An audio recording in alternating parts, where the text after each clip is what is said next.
Hello, good day. இன்னைக்கு என் பொண்ணு பர்த்டேக்கு நான் பண்ண யூனிகார்ன் கேக். அது எப்படி செய்யறதுன்னு பார்க்கலாம். இது ஒரு பட்டர்ஸ்காட்ச் கேக். இங்கே வந்து பட்டர்ஸ்காட்ச் சாஸ் எல்லாம் கிடைக்குமான்னு எனக்கு தெரியல. அதனால நானே சாஸ் பண்ணிட்டேன்.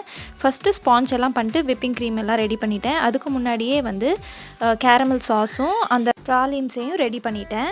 அதாவது கேரமல் பண்ண சுகரில் நட்ஸ் போட்டு நல்லா டோஸ்ட் பண்ணிவிட்டு அதை கிரைண்ட் பண்ணிட்டேன். நான் ரொம்ப சின்ன சைஸ் கேக் தான் பண்ணேன். அதுவும் 2 லேயர் பண்ணேன். அதனால ரொம்ப சின்னதாக தான் இருந்தது கேக்கு. பர்த்டேக்கு மற்ற ப்ரிப்பரேஷன்லாம் இருந்தனால கேக்குக்கு அவ்வளோவா இம்பார்ட்டன்ஸ் கொடுக்க முடியல. அதனால ஃபாஸ்ட்டாக ஃப்ராஸ் பண்ணிட்டு இருந்தேன். நிலா பாப்பா இந்த வாட்டி கண்டிப்பாக யூனிகார்ன் கேக் தான் வேணும், ரொம்ப கலர்ஃபுல்லாக வேணும்னு சொன்னால் அதனால நிறைய கேக் கலர்ஸ் யூஸ் பண்ணியிருந்தேன். ரொம்ப ஃபாஸ்ட்டாக பண்ணனால ரொம்ப சூப்பராக என்னால் ஃபினிஷ் பண்ண முடியல. பட் இருந்தாலும் பரவாயில்ல, அவளுக்கு ரொம்ப பிடிச்சிருந்தது. அதெல்லாம் முடிச்சுட்டு அப்படியே ஹாலை டெக்கரேட் பண்ண வந்தாச்சு.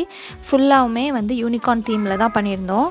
க்ரியேஷனுக்கு தேவையான எல்லா திங்ஸுமே நான் டேமூரில் ஃபஸ்ட்டே ஆர்டர் பண்ணிட்டேன். நான் ரொம்ப சீப்பாக தான் எல்லாமே வாங்கினேன். நாளைக்கு பார்க்கலாம். பாய்.